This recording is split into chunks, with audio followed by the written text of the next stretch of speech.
I'm gonna try and do this in one take, so if it's terrible, don't worry. It'll only get worse from here.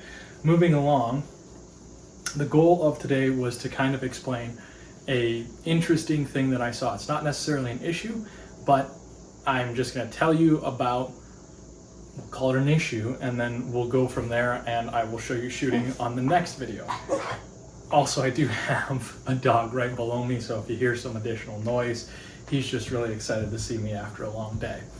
So, my bow, I shoot a Hoyt Torex 2021 model. It is exactly the way I bought it. Haven't changed anything on it, other than what we're going to talk about right now. So I was doing some bare shaft tuning, and I had a couple different spines and a bunch of different point weights. Wait, we'll show you them. I have to get all my props because I'm not set up very well. Bare shafting, in essence, means you cut all of your fletchings off. And when you do that, the arrow is going to show you if it's overspined, underspined, flying right, not flying right. Your fletchings can hide a lot of that. Hey, be good. Be good. Sit. Anyway, sorry, we got distracted. Had a puppy go wild. Hey, Bach. All right, you got to see this dog. He's so cute and fluffy. Or look at me, I'm so cute and fluffy, and I am the cutest thing in the world. I just want attention. All right, enough attention. So that's what bare shafting is. You cut all your fletchings off, and whichever way it flies, that gives you an indication if you're overspined, underspined, if you need to add more point weight, take point weight off, etc., etc., etc. So this is a 340. Says it right there. And the 340 was, he moved over and poked my tripod, so you guys might have wiggled a little bit. The 340 was pushing way to knock right, about like this. It's a little exaggerated, and this was with the rest at center shot, or 13/16 away from the Berger hole or the side of the riser, however you want to measure. It was right where it was supposed to be, and I was shooting like that. So I added, and that was with a 100 grain point. Went to a 125, same. Went to a 200, same. It didn't matter how much I added to the front. I couldn't get it to tune. So I said, all right, well, we will go up a spine weight. So I have 300s, 300 shafts. Let me see if I can read that. There we go. 300. Hey, shh. Just because I'm not paying attention to you for 2 minutes doesn't mean it's time to whine. And like I said, I apologize, I don't have all my props with me. We're trying to do this in one run. I have a few different weights there, and I don't have them organized, of course, but that gets them pretty close.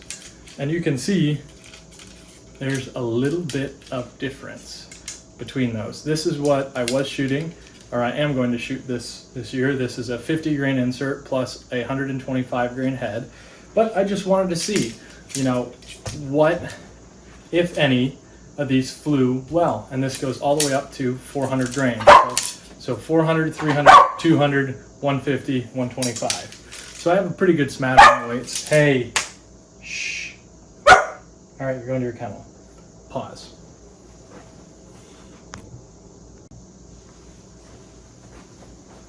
Sorry, we just had to have an intense game of off-camera fetch.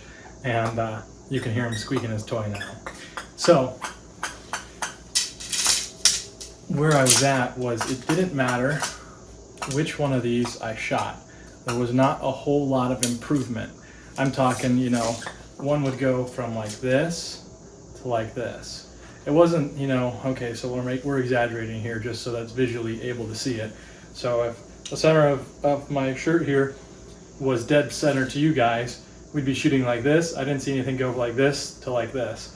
I would see it in these different point weights go from like this to like this, with the rest running right down the center. Now, that being said, Bach. That being said, go get it. Loves to play fetch. Anyway, that being said, I started to move the rest out away from it, farther than 13/16 away from the Berger hole. And then we started going from like this to like this to like this to like this. And then when I shot all of these together, I got something that looked a little bit like this. So like I said, from the center of the shirt here, hey, shh, what did you do with your toy? Did you lose your toy? You lost your toy. Oh, let's go get your toy. Anyway, brief intermission for toys. So what I did was I just kept moving the rest out until I got almost all of these pointing kind of like this.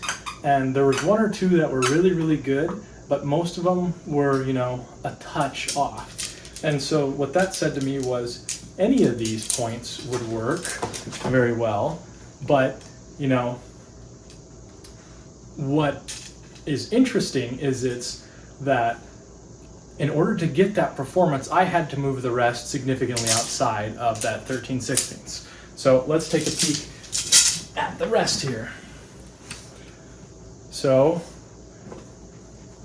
this is on setting number 10, and most of the times they're between 5 and 6. So if that means anything to you guys, this is a Ultra Rest QAD. Great little rest, but I had to move that puppy out to the edge of the shelf. You can see that actually from that angle, the edge of the drop away rest is even with the edge of the shelf. So that's a pretty big change rather than what most people are seeing. Anyway, is that an issue? I don't know, but it's where the bow tunes up. So it might be something with my form that I'm doing, or it may just be that this particular bow tunes up all the way out here for whatever reason. I'm not an engineer. I don't have the answers. Now that I've thrown this awesome issue at you guys that I didn't say was an issue, what I will do in the next video is show you. I will get right here 13/16 away from the Berger hole, and everything will shoot with a knock right. Then I'll take these same arrows, I'll put on the same weights, and I'll start moving it out away from the rest, or in this orientation to your left, and all of a sudden you'll start seeing arrow flight improve. That's what we're here to do. We're here to show improvements. So thank you guys very much for watching. Sorry about the chaos. That's just what happens when you got a busy life.